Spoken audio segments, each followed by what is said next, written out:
अस्सलाम वालेकुम। OPD online के साथ मैं हूं आपकी होस्ट नाज़मीन अल्ताफ़। कैसे गुजरा आप लोग का वीकेंड? यकीनन अच्छा ही गुजरा होगा और अच्छे से आप लोगों ने गुजारा भी होगा। तो खैर तमाम लोगों को मैं अपने प्रोग्राम में खुशामदीद कहती हूँ। आज हम बात करेंगे मैदे के अमराज पर। जैसे कि आप तमाम लोग जानते हैं कि जो अभी बारिशें गुजरी हैं, तबाही उससे बेइंतहा मची है और साथ ही साथ काफ़ी बीमारियों ने जो है वो जन्म भी लिया है, जिसमें सबसे इंपॉर्टेंट और सबसे जो मेन बीमारी जिसको आज हम हाईलाइट करेंगे वो है मैदे के अमर्ज पर हम बात करेंगे। पेट की बीमारियों ने काफ़ी जन्म लिया है, तो इस हवाले से आज हम बात करने वाले हैं। तो जो भी क्वेरीज हैं, जो भी प्रॉब्लम्स हैं आपकी, इस हवाले से आप हमें कॉल कर सकते हैं। चलिए सबसे पहले मैं डॉक्टर साहब को वेलकम करूंगी और शो का बाकायदा आगाज़ करूंगी। अस्सलाम वालेकुम डॉक्टर साहब, कैसे हैं आप? वालेकुम सलाम, अल्हम्दुलिल्लाह ठीक। डॉक्टर साहब, आप भी जानते हैं, हम सब जानते हैं कि जो बारिशों ने तबाही मचाई है और अब जो है वो इतनी बीमारियां जन्म ली हैं जिसमें से स्किन प्रॉब्लम्स भी हैं, पेट के अमराज जो है वो बहुत ज़्यादा बढ़ चुके हैं। तो आज हम बात कर रहे हैं पेट के अमराज पर। तो सबसे पहले मैं पूछना चाहूँगी, अक्सर लोगों को जो है वो क्या वजह बनती है और क्या अलामत होती है पेट के वजह की, मैदे के मर्ज की? देखिए, मैदे में दर्द के हवाले से क्योंकि ज़्यादा कंसर्न है, ठीक है। जब हम पानी की बात करते हैं तो जब क्योंकि पानी ख़राब हो रहा है तो मोशंस या आपके मरोड़ उठना, ये तमाम चीज़ें आ जाती हैं। लेकिन अगर जो सबसे ज़्यादा कॉमन है, इसीलिए हमने लास्ट टाइम ये टॉपिक भी सेलेक्ट किया कि मैदे के अमराज के हवाले से जो सबसे ज़्यादा लोगों का कंसर्न है वो मैदे के मुंह पे दर्द वाली बात आ जाती है कि बहुत दर्द होता है, जलन होने लगती है, सीने में जलन होने लगती है। अच्छा, इस हवाले से मुख्तलिफ़ प्रोग्राम्स हम पहले भी कर चुके हैं और इस वक्त भी मकसद यही है कि जो हमें शायद पहली बार सुन रहे हैं तो वो इस चीज़ को वाज़ेह कर लें कि इसकी वजूहात क्या हैं, ये पता होनी चाहिए, क्योंकि हमें असल मकसद हमारा वजह को ख़त्म करना है। तो मैदे में जो दर्द है बेसिकली वो होता है जिसको हम सिर्फ इनिशियली दर्द कहते हैं। हर शख्स जो है वो अल्सर का नहीं होता कि अमूमन लोगों से आपने सुना होगा कि मुझे अल्सर हो गया, मुझे अल्सर की शिकायत है। बेसिकली स्टार्टिंग अल्सर से नहीं है। अगर हम इसको इस तरह देखें तो गैस्ट्राइटिस जिसे हम कहते हैं, सोजिश होना, ये सबसे पहली अलामत है। अच्छा, अब सोजिश की क्या वजूहात हैं? यानी आपको दर्द होने लगता है जहाँ पे ये सीने की हड्डी ख़त्म हो रही है, इसके फ़ौरन बाद एक नरम सा हिस्सा शुरू हो जाता है। समझे यहाँ से मैदे का मुंह स्टार्ट हो रहा है और बाकी फिर हमारे मैदे की पोजीशन कुछ इस तरह है जो आप इवन पिक्चर्स में भी सामने देख रहे हैं। तो जो मैदे का मुंह है वहाँ से लेकर पूरे मैदे में कहीं पर भी दर्द हो सकता है और ये दर्द जो है बाज़ औक़ात वक्ती भी होता है और कुछ अरसे कुछ लोगों में ज़्यादा टाइम भी चलता है।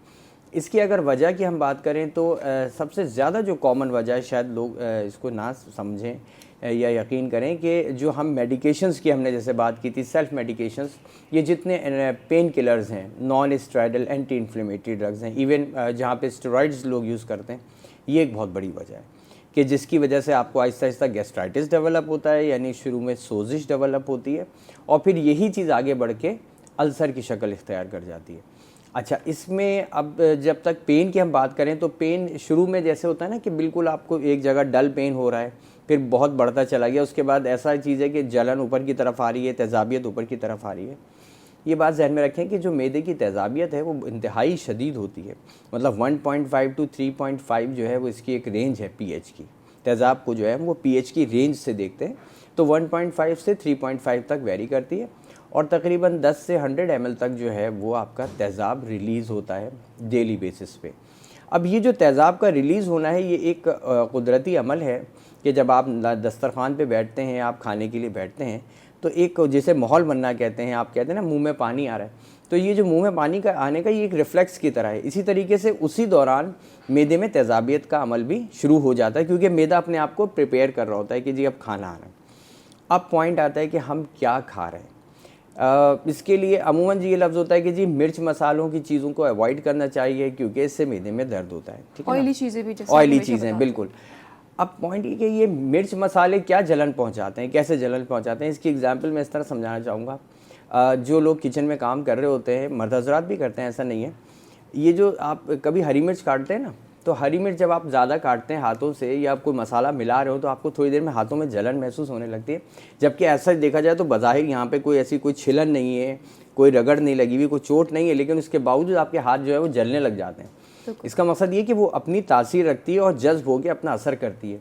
यही चीज़ है कि जब हम मिर्च मसाले की बात करते हैं कि मिर्च मसाले ज़्यादा अवॉइड किए जाएँ, उसका मकसद ये होता है कि जब ये स्टमक में जाते हैं तो आहिस्ता आहिस्ता ये जज्ब होते हैं, जब टकराते हैं स्किन के साथ, अंदर स्टमक की लाइनिंग के साथ, तो वहाँ पे जलन प्रोड्यूस करते हैं।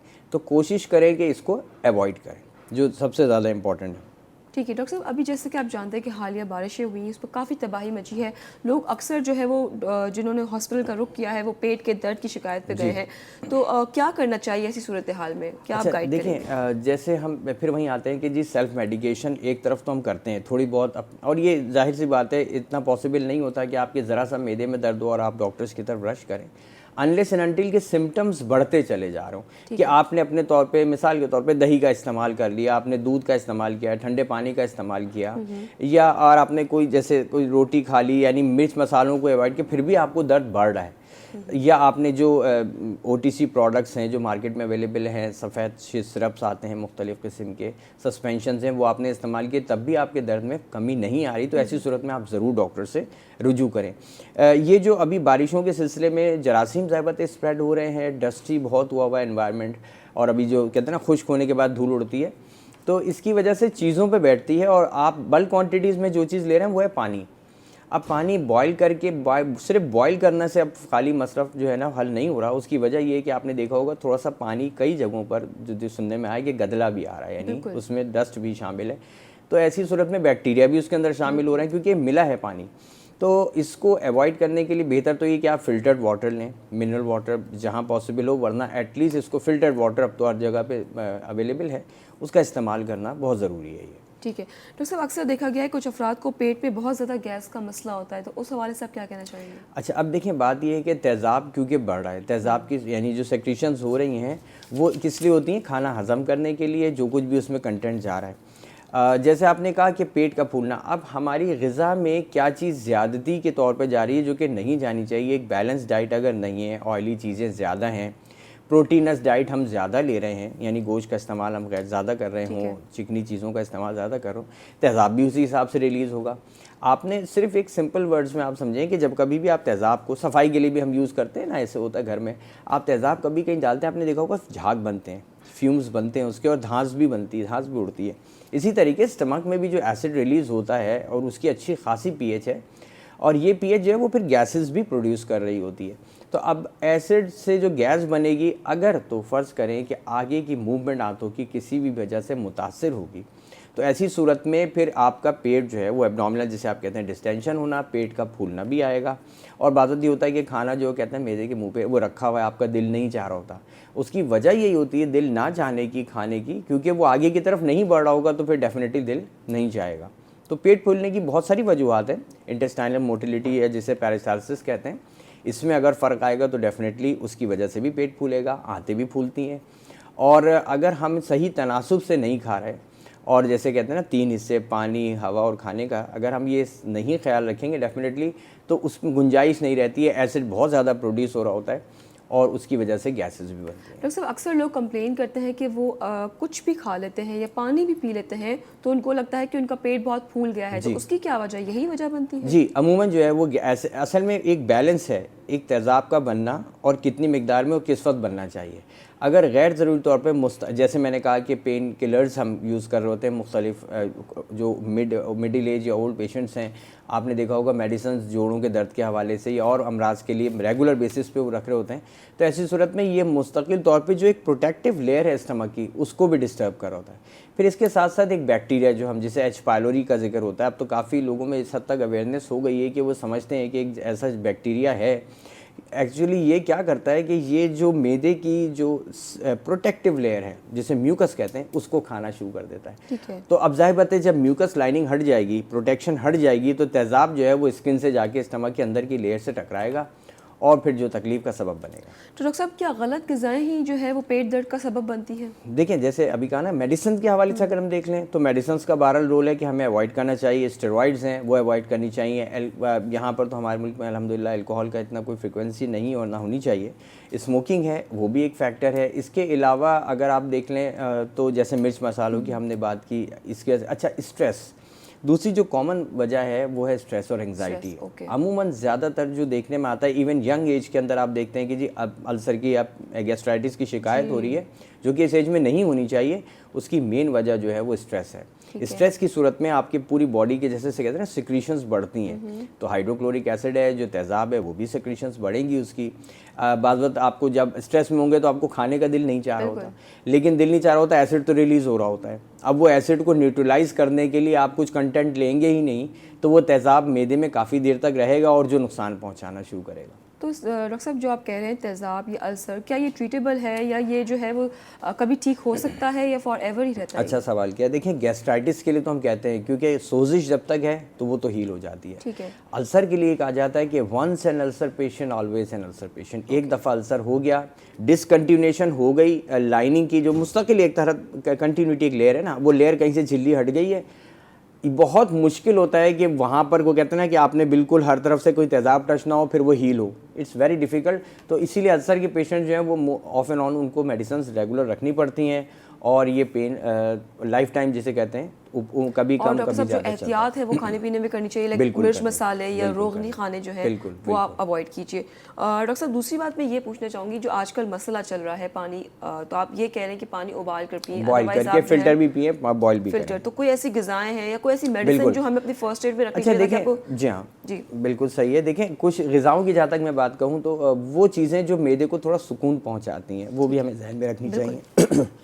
बहुत वाज़ेह तौर पे बता रहा हूँ, बहुत सारी स्टडीज़ हुई हैं इस हवाले से कि जो आपका शहद है वो अल्सर को भी हील करता है। ओके। गैस्ट्राइटिस के लिए बहुत बेहतरीन है और इवन अगर खुदा न खास्ता अल्सर हो गया है तो उसके लिए भी बहुत बेहतरीन है। तो शहद का इस्तेमाल किया जा सकता है, ख़ास तौर पर उस वक्त जब आपको तेज़ाबियत महसूस हो रही हो या आपके मुस्तकिल रेगुलर बेसिस पे आपको मैदे में जलन हो रही हो और दर्द भी हो रहा हो। तो ऐसी सूरत में अगर आप जैसे एक बड़ा चमचा, मैं एडल्ट्स के लिए बात कर रहा हूँ, बड़ों के लिए एक बड़ा चमचा शहद का इस्तेमाल करें, बगीचे खाली पेट में आप करें, और बेहतर ही होगा कि उसे खाली पेट इस्तेमाल किया जाए रात को। शहद भी वो असल प्योर होना चाहिए। हाँ, अब ये चीज़ एक आ जाती है अमूमन, लेकिन हम ये प्रिज्यूम करते हैं कि जो भी हम शहद ले रहे हैं उसमें कुछ परसेंटेज तो शहद की होगी, तो वो एटलीस्ट इस्तेमाल किया जाए रेगुलर बेस पे, तो काफ़ी हद तक अल्हम्दुलिल्लाह हीलिंग होती है। बिल्कुल, शहद बहुत ज़्यादा मुफीद है। और मुझे कहा जा रहा है कि ब्रेक की तरफ चलना है, तो बात हो रही है मैदे के अमराज पर। जो भी क्वेरीज है, क्वेश्चंस है, आप हमें कॉल कर सकते हैं। इस वक्त हम लाइव हैं, लेकिन फ़िलहाल हम चलते हैं ब्रेक की तरफ। मिलते हैं आपसे शॉर्ट कमर्शियल ब्रेक के बाद। देखते रहिए ओपीडी ऑनलाइन।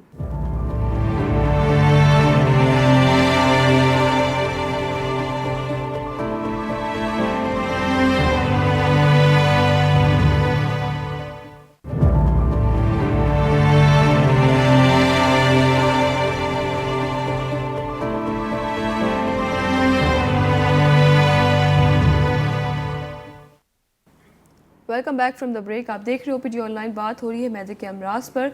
तो डॉक्टर साहब से जानते हैं कि डॉक्टर साहब ये बताइएगा कि अल्सर की कितनी टाइप्स होती हैं, आप उसको डिफ्रेंशिएट कैसे कर सकते हैं? जी देखिए, बेसिकली जब हम अल्सर की बात करते हैं तो इसको हम लेते हैं पेप्टिक अल्सर, ठीक है। और पेप्टिक अल्सर थोड़ा मेडिकल हो जाता है, मैं एक सिर्फ रफली बताने के लिए कि पेप्टिक अल्सर की भी दो टाइप्स हैं, एक गैस्ट्रिक अल्सर है और एक ड्यूडेनल अल्सर, यानी सिंपल वर्ड्स में जो स्टमक में हो रहा है, जो मैदे में हो रहा है। हम लोग अल्सर की टाइप्स डिस्कस करेंगे, लेकिन सबसे पहले हम कॉलर भी ले लेते हैं। हेलो, अस्सलाम वालेकुम। वालेकुम अस्सलाम जी, कौन बात कर रहे हैं, कहाँ से? मैं इफ्तिखार अहमद बोल रहा हूँ लाहौर से। मेरी एज है 42 ईयर्स और मुझे प्रॉब्लम है कब्ज़ की तकरीबन 10-12 साल से। ठीक है। इसके अलावा मेरे गैस भी बहुत ज़्यादा होती है, कंधों में दर्द, शोल्डर में, सर में दर्द भी होता है। इसकी मुझे भी बताएं इसका क्या हाल है। आपकी कितनी उम्र है? 42 42 ईयर्स। ठीक है। अच्छा, ब्लड प्रेशर या शुगर की प्रॉब्लम तो आपको नहीं है?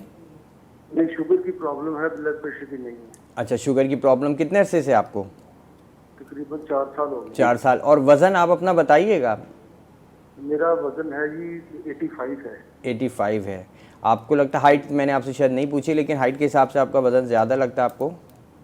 मेरी हाइट 6 फीट है। 6 फीट है। अच्छा, अब थोड़ा सा सिर्फ ये ध्यान में रखें कि जो कमर के दर्द के हवाले से आपने जैसे कहा कि हो रहा होता है, कॉमनली अमूमन क्या होता है कि यही जो हमने इससे पहले भी प्रोग्राम किया, मोहरों में जो है वो आपका वज़न पड़ता है और बोझ पड़ने की वजह से नर्व्स जो उसमें से नसें निकल रही हैं वो दबने लगती है, जिसकी वजह से अमूमन दर्द हो रहा होता है। बेसिकली इसमें दो चीज़ें हैं। एक तो ये कि थोड़ा सा हम मेडिसिनल सपोर्ट देते हैं, लेकिन उसके साथ साथ जो आपको मेन है वो है वॉकिंग, एक्सरसाइज करना, चलना फिरना आपको बहुत ज़रूरी है। वज़न आप कम करना की कोशिश करें इसको। इसको कोशिश करें 70s में लेके आएँ थोड़ा थोड़ा। एक बात, दूसरा ये कि फ्लेक्सिंग एक्सरसाइजेज होती हैं, कमर की बिल्कुल फ्लैट लेट के आप थोड़ा सा बेंड करें, फिर सीधे हों, बेंड करें, घुटनों को आपने बेंड करना है, यानी मोहरों को आपने मूवमेंट देनी है हल्के हल्के, बहुत लोड नहीं। और कोशिश करें कि अचानक कोई बहुत ज़्यादा वज़न ना उठाएं या कोई चीज़ पुश ना करें, क्योंकि वरना इससे दर्द बढ़ेगा। बाकी ये कि प्रोग्राम के बाद आप मुझे 12 बजे तक आप कॉल कर लीजिएगा, मैं आपको इंशाल्लाह अगर मेडिसिनल सपोर्ट चाहिए होगी तो मैं आपको एडवाइस कर दूँगा। ठीक है, बहुत शुक्रिया आपकी कॉल का। एक और कॉलर हमारे साथ है। हेलो, अस्सलाम वालेकुम। हेलो, अस्सलाम वालेकुम। जी वालेकुम अस्सलाम, कौन बात कर रहे हैं? जी, परवेज बोल रहा हूँ रावलपिंडी से। डॉक्टर साहब से ये पूछना है कि मुझे जो है ना खांसी बहुत ज्यादा है। मैंने सारी चीजें करशी की गोलियां ली हैं, ये आइड्राइलिन ली है, ठीक है, अपना गरारे किए हैं, सूजी ली है।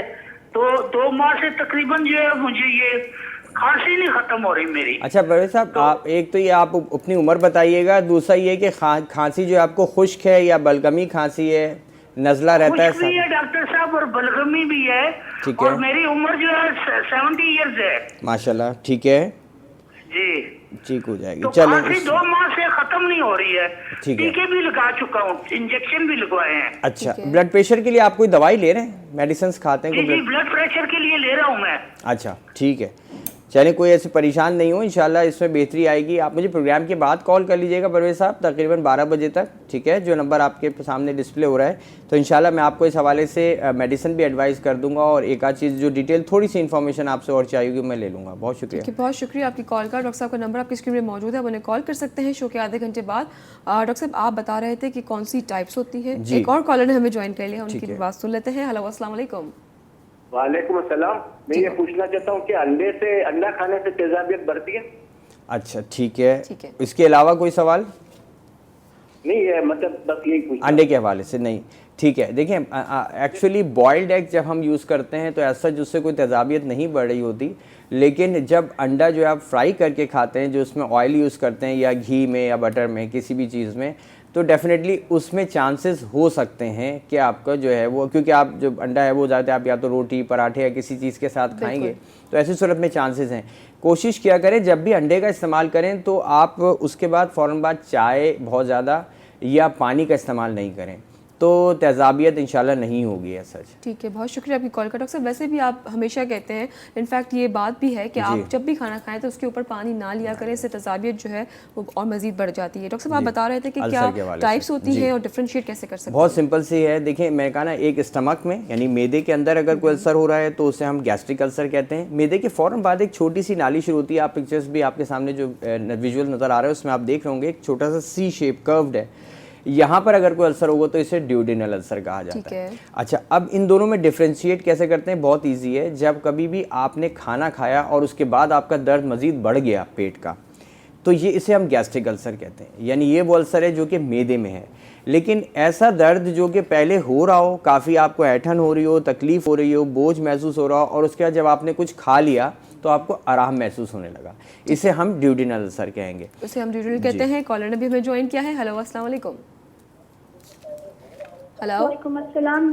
जी, कौन बात कर रही है, कहाँ से, क्या पूछना चाहेंगी आप? जी, मैं माहम बात कर रही हूँ और मैं चावर से हूँ। ठीक है माहम, क्या पूछना चाहेंगी आप?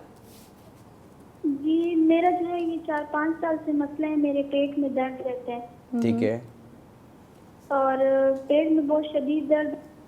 अच्छा, पेट सॉरी इनकी कॉल कट गई, लेकिन अगर ये चाहें तो आप मुझे प्रोग्राम के बाद कॉल कर लीजिएगा।